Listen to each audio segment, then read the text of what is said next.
Hey everybody, this week on the 167, we talk about the final week of Kingdom Come, and we talk about the best pair of fitting jeans you've ever had in your life. Stay tuned, it's going to be a good one.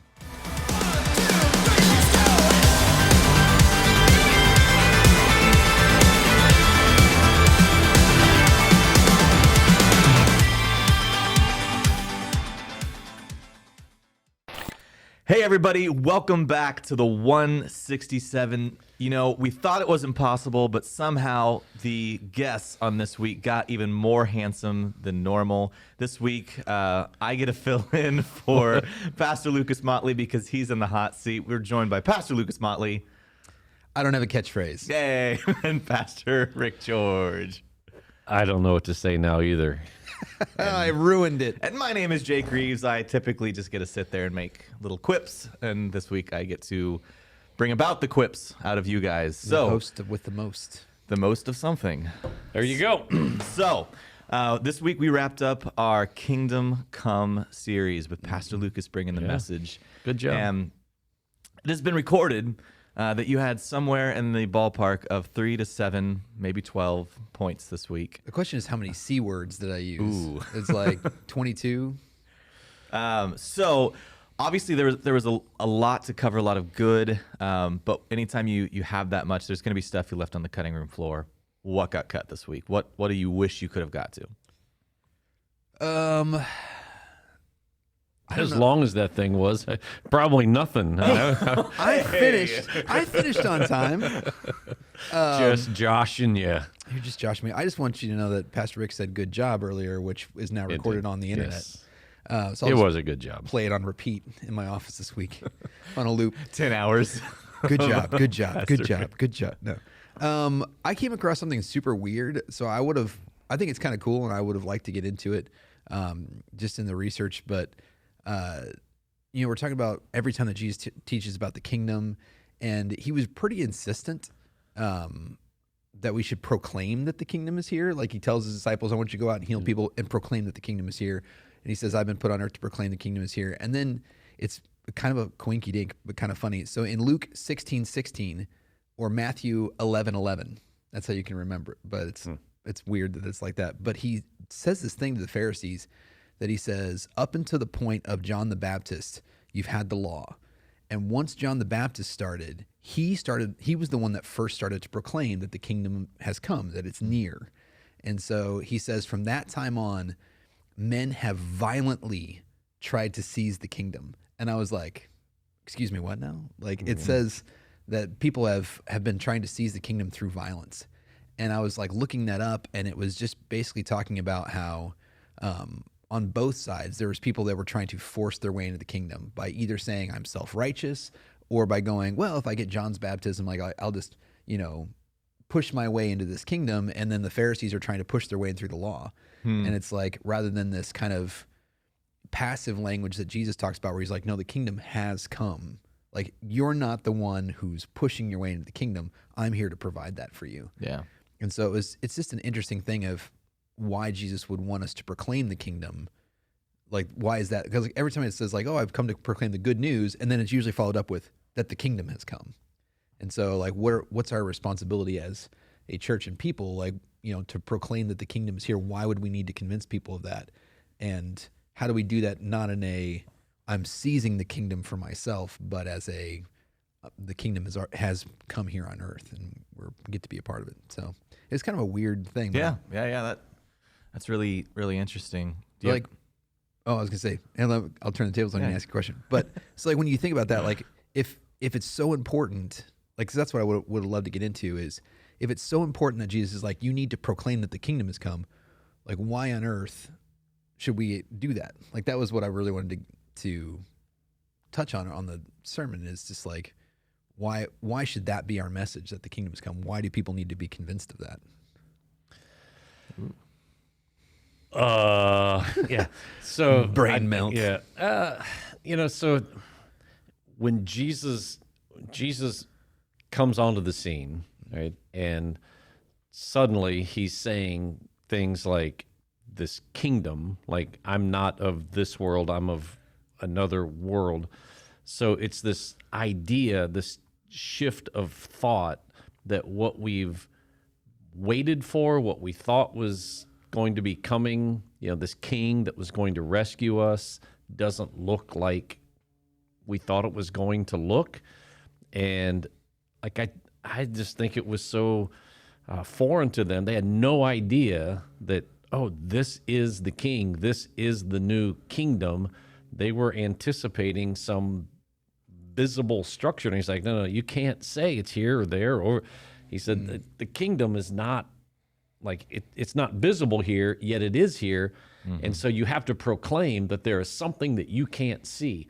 It's a little bit like what we do in preaching and in living, our life when we say, everything that happens isn't as it appears. Like you think it's one thing, but it's really something else. There's more to what meets the eye. And I think that's what Jesus is saying. You have to proclaim this because it's not obvious. It's not, you can't just say, oh yeah, there's the palace. Then there's the kingdom. And I think that's so good. What you're saying is what we can't see in our flesh, what we can't see in the only way that belief becomes real is to proclaim it and speak it. Yeah. So he's just saying you have to proclaim that there is a kingdom that is not visible to the human eye, but it is visible to the human spirit, to your soul, to who you are.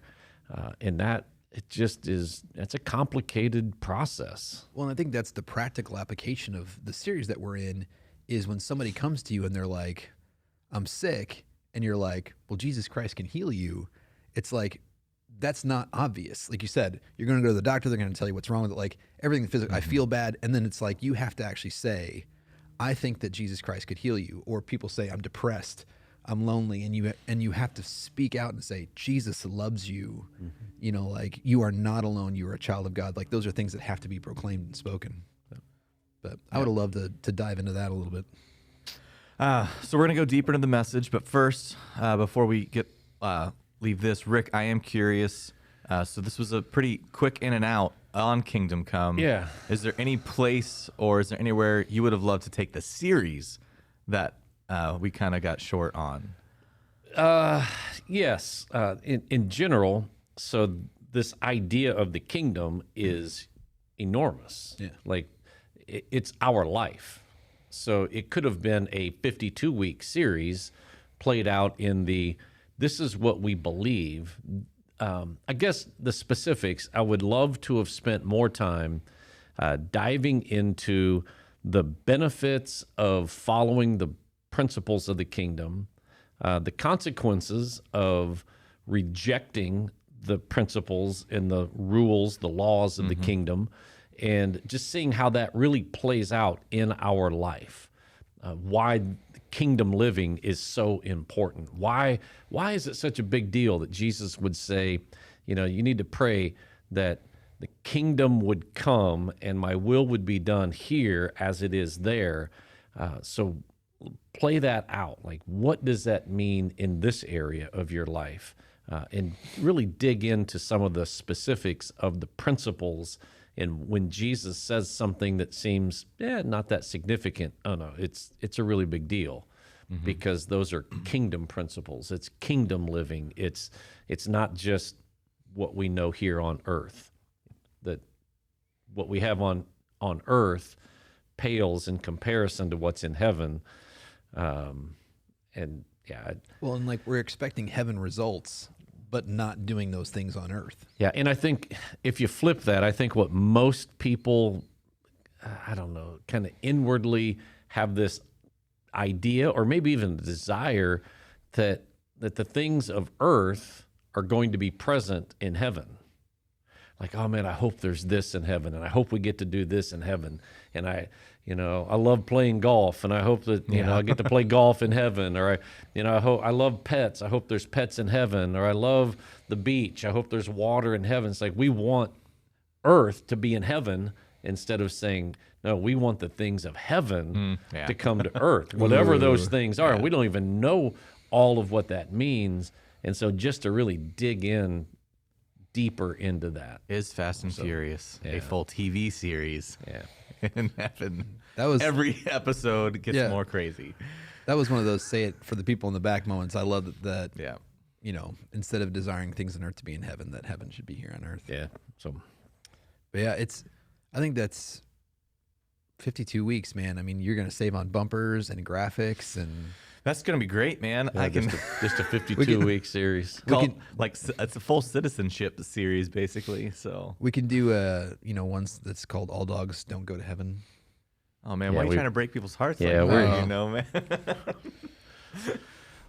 don't wanna feel- Well, you have a pet lion, it'll be fine. Yeah. Thanks for joining Pastor Lucas today.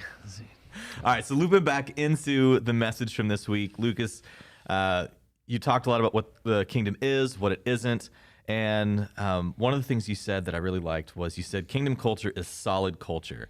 So how do we get tripped up in our current world and we kind of land in this squishy culture or what seems like solid, and we're missing out on what the kingdom actually is? Kingdom culture, sorry. I mean, honestly, the long and short of it is that people don't like conflict. People don't like being uncomfortable. And so we've gotten to the point where a lot of like mainline Christianity has slowly, it's the frog in the pot, you know, it's like it's slowly boiled. And so like we're seeing some decisions that people are making right now. You're seeing, you know, the Methodist Church debate whether or not to embrace homosexuality and LGBTQ plus lifestyles, that kind of stuff. And so it's like you're seeing some of those decisions that we thought that we'd never be here, but it's because we've made these small choices. But overall, it's like what Pastor Rick was saying, is going, instead of looking at the Bible and going, oh, this is how I'm supposed to live no matter what's happening in culture. Every time culture shifts, that causes friction, and people don't know how to have a conversation, or they just don't want to have a conversation where it's like, this is what I believe, and somebody goes, well, that's bigoted, it's, you know, it's so uncaring, it's unloving, and you have to be able to go, I don't care about any of those opinions that you have because this is what Jesus told me to do. And if Jesus told me to do it, that is the truth. And like culture will catch back up. Like I always tell people, I tell my kids all the time that reality will reassert itself. And so it's like, you know, you can sit there and go, it's no problem to just tell little white lies until like, you know, your significant other finds out all those lies and then they can't trust you. And then it's like, oh, that apparently had real if it isn't the actual consequences of my actions come back to bite me. You know, it's like that thing. I'm going, you know, those are real things. And if you just did what Jesus said, like you're honoring Jesus, and it does, like if that causes conflict in your life, that's the price of discipleship. Like that's the cost of doing business. And people don't know how to do that graciously. Like to go to a family gathering and they go, we think you're in a cult, we think you're crazy, and you just go, you know, you can think that, I love you. Here's a tracksuit, but no, that's not the. Yeah, I saw just recently somebody posted something on Facebook, I believe. I don't remember where I saw it. Just kind of stuck in my mind, and they said, after a lot of research, I finally found something God left out of the Bible. Oh. Your opinion. Nice. Yeah, so boom. So yeah, he did not put that in the Bible. So Rick, you've been pastoring at New Life for 20 plus years now. Yep. Like, what have you seen? Kind of like Lucas was saying, the frog boil in the pot. I mean, we don't need to get into nitpicks of this. I want this. names, but you know, like, how's that play out in church family as you're pastoring people? So just over the years, what I've noticed in my life, I mean, this isn't pointing the fingers at any, it's my life, it's your life, it's the life of a follower of Jesus, so it affects New Life. So whatever is happening in the world that seems to be normal in the world, we're drawn to that. Okay. And so it doesn't matter what that is. You can pinpoint and pick out any sin you want, but we tend to be drawn to whatever the world is making normal because we don't want to be the outcasts. And it takes a lot of effort to say, I know this is what everyone else is doing. I'm choosing something different. And I think it was this week in your message, you said, you know, if there isn't a little bit of a rub, a little bit of a sting in in living out the principles, you're probably not doing it right. That something's not right. We've always said, Trudy and I have always said, if you're doing what everybody else is doing, you probably shouldn't be doing it. Like, there should be a sense of going upstream. The wide gate, narrow gate principle. Okay, so I could pick out any number of things. Alcohol, jumps to the top of my mind just because I've met with so many people that have had so many issues in their marriage, in their life, in their careers, in their health related to alcohol. But it seems like in the church, it's like, well, the Bible doesn't say you can't have a drink. Therefore, we're going to drink. Okay, you can have a drink. I would agree. But it also says don't get drunk. Well, we don't like to talk about that, So I've seen a very significant shift in culture when it comes to alcohol within the church. Like, we want to be a part of our neighborhood. We want to wine tastings and going to wineries, and I don't know what the draw is, but suddenly that's become the thing, and everybody wants to do it. Yeah. It's like, I don't know. But I think the key component. So don't hate me because I'm picking on. Thanks, Jake. You made me pick out something. I didn't say you had to go at anything. And I don't even think it's the vice that's the problem. You could pick any vice. It's the community aspect. It's that people want to go and do something with other people, and then alcohol provides you with a little bit of liquid courage, some social lubricant, and it's like, you want that feeling of belonging and that it's easy to get along with people, and it's really not the case, and it's really going to be the opposite of that. Like you said, it sets us apart. You're going to go to your family, you're going to go to your friends, and they're going to be like, oh, this person, like, they're such a killjoy. But when they get in trouble, you're going to be the first person. So when you were talking about, the kingdom culture is not counterculture. Like, our culture that we live in is our counterculture. Like, so when we're born again, we're born into a culture that is our culture, and the world is the counter to what we have. And so we have to embrace our culture and say, I love this culture. I love being a part of the kingdom, not I'm stuck in this because I chose to follow Jesus, and look at all that the culture is enjoying. And it's like, that's the wrong mindset. No, what you're seeing is propagated through Facebook and social media, and you see all of the highlight reels. What you don't see is all of the destruction that's going on behind the scenes from all of the alcohol abuse, the cheating on your spouse, the gay relationships, you throw them out, the overspending, the overeating, you don't see all of the negative effects of that. All you see is look at us, we're having a great time. No, you're not. It's all a facade. Well, okay. I was hoping that we'd return to some of this. Like, you kind of see it in what I kind of refer to as hipster culture, where it's like there's this culture for a little while, and it's kind of back. I mean, like, men are growing mustaches and beards, and people are spending more money on. Some men are. I'm not. Some men are still baby faced, but like, a lot of men are spending more money on like a quality leather boot, and like, you're seeing people wear like raw denim jeans. Like, it's this classic thing of going, I'm not going to be swayed by culture. I'm going to go with what's classic and what can stand the test of time. And I think that that's what the kind of mentality that we have to have for Christianity, is to say, this is something that will stand the test of time.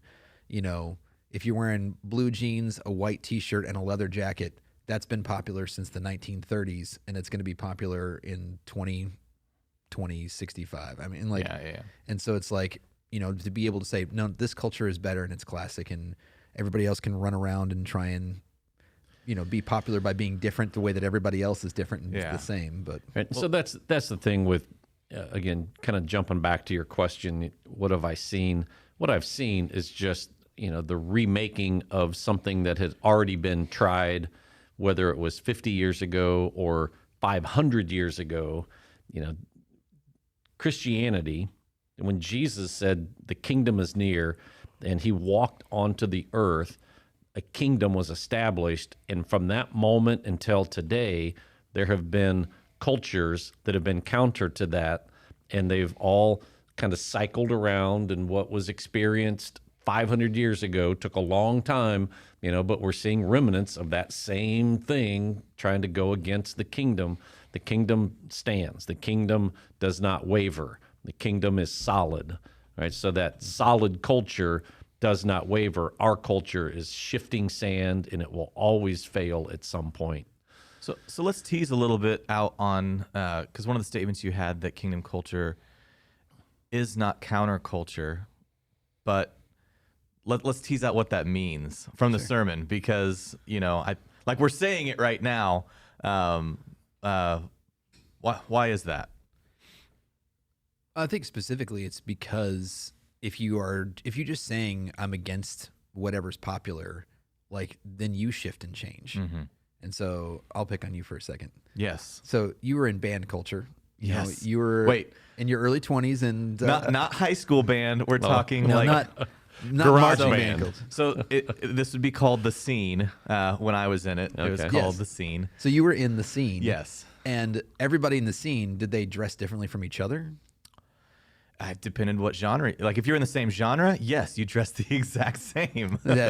You grew out your hair, swoopy bangs, you listened to the same bands. Yeah. And it was I've seen pictures. Yeah. You started wearing girl pants. I don't hide them. It's fine. But pre-skinny jeans guys would start wearing girl jeans and V-neck t-shirts, and it was all, it was a bunch of people trying to be different from pop culture, but they were essentially the same. Yeah, and we ended up steering pop culture because then Yes, and then pop then it all culture came became in. the scene. Yeah. And then things had to get, then like I said, then it was like, well, we're gonna go screamo, we're gonna go heavier, we're gonna go, and it was just like, it was everything cycles, and so whatever you think is anti-culture today is gonna be culture tomorrow, pop culture, and it's just like, so then if you're just constantly, well, I'm anti-pop culture. 1 minute you're going to be goth, and the next minute you're going to be, pop punk, and the next minute you're going to be R&B music, depending on whatever's out of fashion. Yeah. And so here's what I've noticed as I've gotten older, and it's kind of humorous in some ways, and it's just a reflection of culture. So kids, right? So teenagers, young adults, they want to be different. They want to, be the counterculture. So they'll start dressing a certain way, listening to certain music. And then it just blows their mind when they realize mom and dad are like, oh, yeah, did you see this when I was 16? And it's the same thing. Like, nope, I'm not doing that anymore because that's not cool. Now I'm going to change and become something else. We just want to be different than the generation that was before us for some reason, right? But again, the kingdom culture, Jesus said, this is the solid culture. Everything else is going to change. This is, the same yesterday, today, forever. It's not changing. Right. My God, and there's some real comfort in that, knowing that God's standards for you are not going to change. Yeah. It's not going to be like, well, to be a good Christian, you have to do this, today, but next year, to be a good Christian, you have to do something else. It's like, no. It is a consistent message and consistent love. Because that's the thing, even on the, not as playful as what you're wearing, but even if you look at the history of conservatism and liberalism, they've shifted. Yeah. They've shifted over time. Yeah. And so if you hitch your wagon to either one and be like, this is what a Christian, it's going to shift over time. And so following Christ is going to be, obviously it has tenets that are going to definitely fall in. Well, and you see that in the conservative movement, you see people who identify as conservative. Like we have some people that come to church that more identify as conservative politically than they do even Christians. Mm-hmm. And it's like right now the Conservative Party is excited because they're like, oh, look, there's people in the LGBTQ community who are now saying they're in favor of conservative values. And it's like, we should embrace all of that. And then you got the, whatever they call the religious right, like the Christians inside the conservative movement going, oh, wait a minute. And so it's like the politics is going to shift and other things are going to shift. And you just have to sit there and go, hey, listen, we're just going to be consistent. Solid rock, man. It's a solid rock. And when there is conflict, that's why Jesus tells us to be gracious with people and patient and slow to speak and, all those things. And it's like, if you're actually doing those things, that is timeless behavior of what is polite and what is loving, but also what is, the times that you should be firm is the times that you're standing against evil. Have we answered any of your questions I yet, don't by know. the way? That is Jay? a perfectly fit blue jean that has just the right inseam, So, no. So we're kind of wrapping it up, and Rick, I'll pass off to you here. We're spending the last part of the year looking at kingdom things because the series we're going into is the coming king, and every kingdom has a king. So what practical things, because this whole world is something that you talked about the second week, sorry. Like clearly we're having a bit of a theme here. Yeah, what are some practical things that people can take home from kingdom talk? Yeah, so I guess in general, the idea is simply to get our minds fixed on the things that are not of this world. We are so consumed with every little detail of the world. We're bombarded with it from news, social media, all of our accounts that we have with Twitter and Facebook and Insta and all the, we're wrapped up so much in all the details. And I just wanted in the big picture to say there's something more, something better. So let's look at heaven. Let's look at the kingdom. Let's look at the king. Let's get our focus off of just all the minute details of life here and think about life there. And what is awaiting us in eternity, and what Jesus, the King, has planned for us here as part of the kingdom, as part of what he is doing in the midst of all of our current culture, because we can't escape it. We're in it. We live here, but we're not of here. I mean, it's that tension. And so it's just hopefully a little bit of a shift to say, wow, there is way more to this life than just all of the stuff that's happening here, that I can see that there's something more, something better. Yeah. How about for you, Lucas? I agree. I just want to echo what he says. In my head, there's that Venn diagram where it's the two circles where they meet. Vin Diesel diagram? Yes, the Vin Diesel diagram. No, the Venn diagram is where it's like one circle is, what it's going to be like in heaven, and one circle is, kind of the sinfulness that we live in earth. And then there's this part where they overlap, and in that part is where we're supposed to live, that we're here on earth, but trying to make heaven manifest. Man, that's good. Well, guys, I appreciate the time today, and we got a 7-minute story coming up after this, guys. Thanks for joining us on the 167. Hey, welcome to 7-Minute Stories. I'm here with the Claire Bancroft, the one and only, the famous, the infamous. The infamous might be more likely. Yeah. So is that where we're going to hear about your... My infamy? Probably not. I don't know how many people here know that I was born and raised in Rhode Island. Oh. And Steve, my husband, was raised in Pennsylvania and Maine. So we're actually East Coasters. So you're infamous on the East Coast. Hopefully not. I'm hopefully not infamous anywhere. We moved out here when Steve got a job at Mid-America, Nazarene College. So we moved out here, and it was the best thing God ever did for us. We've raised 3 girls here. We have 8 grandchildren, and I would want to have them nowhere else but here. And God has been good. He's kept the 3 daughters close enough that we get to see everybody once, twice a month, maybe more. So that's been wonderful. But I was saved when Steve gave his testimony to me of how he was saved up in the woods. We were at a Billy Graham crusade, and he shared with me his salvation story. But I could see, I had been dating him. We had broken up. He came to the Billy Graham crusade and met me there. He got off a bus, and I looked at him, and I knew something was different. And then he shared about Jesus. And I had been raised a Lutheran, did all my catechism, didn't know that Jesus wanted a relationship with me, that he was available now. And when Steve finished talking, I'm all in. And we have been super fortunate to have great teaching in various churches. We've had great fellowship groups. I've been fortunate enough, basically since I was saved, which was about 52 years ago, to be able to teach Bible studies, to be in Bible studies, to just let the Lord enrich my life, and it has been amazing. I think we were trying to figure out in Bible study about 10 years ago. Mrs. Boleen Well, I see you wanted to call her Mrs. B. We all know. I know. Judith but I wanted to make Boleen. sure who he was. Yeah. She invited me to come to a group with her, and we ended up co-teaching that for a while. And then she decided to retire. And so I kind of took over. And I kept telling her, I'm just a facilitator. And she said, no, you're not. You're a teacher. Well, I am kind of a teacher.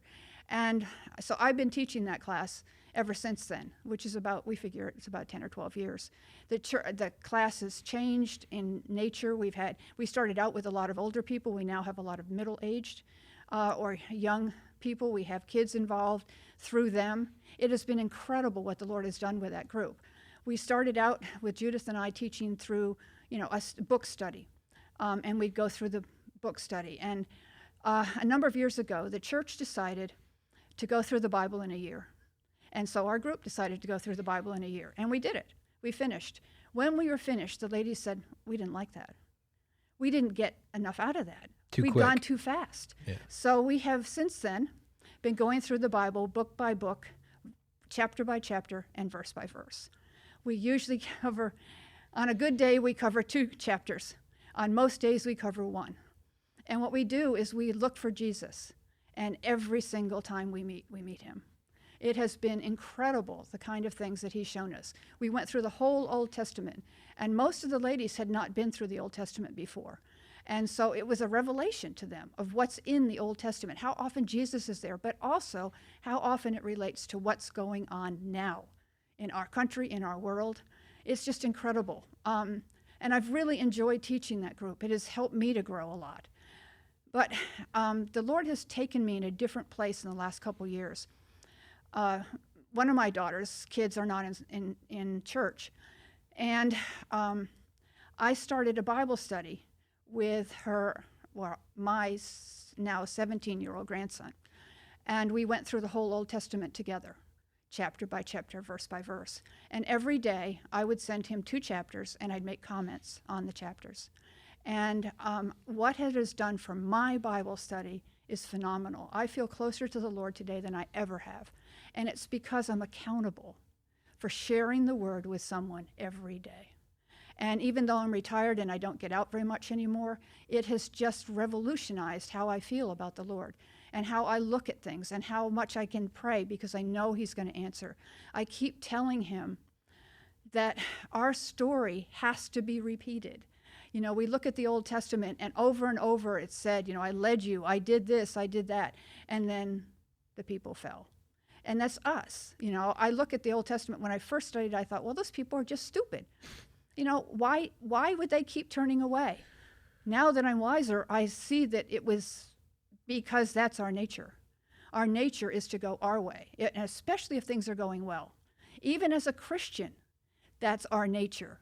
To kind of put God on the back burner and to say, well, everything's going fine. And, I'll pray and I'll read the Bible once a week and I'll go to church, but things are going well. Don't ever say that. Yeah, like I don't need God, therefore. Yeah. Well, God is there, Yeah. but he's not active. And God is relational. He wants a relationship with us. And it's taken me so long to figure that. I knew it in my head, but I didn't know it personally because I wasn't doing it. Well, I think that's a barrier for a lot of people is, I need you, so therefore we're in a relationship. But can you imagine a relationship where, like you didn't share the good times too? It's just like, but it's only in crisis. Right. Or you only talk to that person once in a while. Yeah. Our small group is a family. I never had sisters. I have lots of sisters now. And we're able to share our hopes and our fears all together. And it's really neat. We have seen so many prayers, healing prayers, answered in our group. What we learned about prayer was we don't tell God what we want. We let him decide what needs to happen. And when we let go of those things, when the person asking the request can let go of the problem and let God deal with it, then they have peace in the results. And it's hard to do that. I don't know how many times I've let go of something and picked it right up after I was finished with the prayer. And God has tried over and over. I don't know how many times I'd drive down the road and he'd say, let it go. And I'd pick it up and he'd say, let it go. And finally, I would be able to say, okay, it's yours. And then he could work, and I could see that the plan he had was much better than the plan I had. But we're people. We still have a sinful nature inside. The Holy Spirit is filling us, and teaching us and growing us. But we have a tendency to take the easy road, which is the sin nature. And that's the way the people were in the Bible, the easy road. Let's take the easy road until I need something, and then I'll say, well, God, where were you? Why did you abandon me? And God is saying, are you serious? I've been right here in front of you, waiting to guide you, and you wouldn't open your eyes. And that's what Bible study is about. I think people need to have that relationship. You can have a worship time that's wonderful, and you can hear great sermons, which you should do. But you also need those relationships, because then you can encourage one another, and you can show how Jesus is just working and how he wants to work with you and wants to work in the group. And so it seems to me that everybody should be in some kind of small group. You just don't grow the way you would if you're not in one. And I think everybody needs to find a prayer partner, someone they can be accountable to. So far with my grandson, I'm the one doing all the teaching. He's the one that occasionally sends me, that was interesting. What I want to get to, because he's now 17, almost ready to go off to college, is I want to get him to read a chapter and give me the feedback on what he's saying in it. He's never read through the whole Bible before, so this is kind of fun for him. But he also needs to understand that he needs to relate personally to it, that it's not just me telling him what it says, but he needs to look at it and see, can I find what she's saying? And we need that. We need that with other people all the time, because now I'm daily in the Word. I'm daily doing something. I also send a Bible verse to one of my other grandsons every day with a short comment, because that means that that grandson is studying John. He's at a Christian school, and the teacher's teaching the book of John, and he said, we've been on that first verse for weeks, and I just don't understand. I said, do you understand who the Word is? And he said, well, yeah, I guess so. It's Jesus. And I said, and what is the Bible? Well, the Bible's the Word. I said, so the Bible is Jesus, and Jesus wants to talk to you every day in the Bible. You need to understand that. And it's things like that God is teaching me. I'm, in my 70s, and I'm learning so much. It's really exciting. Doing a 7-minute video, maybe not quite as exciting, but it's... I had to beg Claire to come on here, but I think it's good. You're setting the example for your group. I'm slowly working my way through your whole life group, your whole Bible study. Yeah, they found out today, and they were not excited. But each of us has a story, and, our stories reach other people. Like my conversion story is, I was this and nothing, I wasn't doing bad stuff or anything. There weren't any drugs involved or any great things like that. But it was a revelation. And I know my story can relate to other people, because that's why he gave it to me. Well, right now there's going to be a crop of people that start to go, I can text my grandson a Bible verse. I mean, that's something that's discipleship that's happening, multi-generational discipleship. Right. So hopefully this is a catalyst for that. Well, when I hear preachers occasionally threaten the congregation, Christianity is one generation away from dying, I think you don't trust the Word, because God is not going to let Christianity die. The Word has endured. Yes, and just like Christmas isn't going to be gone because there aren't presents, maybe this Christmas will be the most important Christmas that anyone will have, because finally you can put Christ in the middle of it instead of a bunch of gifts. That's right. There's just so much to the Christian life that it's exciting. And I think the internet is great. It's real easy for me, because I can't get the services all the time. And so I listen to the sermons, and that's great. It's good teaching, but you need fellowship. You really need fellowship. That's important. That's why God left us here. Well, you need that dynamic accountability of reading the Word with somebody else. Yeah, absolutely. Well, thanks for coming on and sharing that. Like I said, I love seeing you getting riled up about, reading the Word and what God's revealing to you. So I think that's going to bless people. Thank you. Thanks, guys. We'll see you next time. If you enjoyed this episode of the 167, make sure you like, subscribe, follow, get notified, leave a 5-star rating and a positive review. Tell all your friends to listen as well. Make sure you go over to newlifegardener.com and check out all that we have to offer as a church, and check out our messages online as well. Thanks for listening.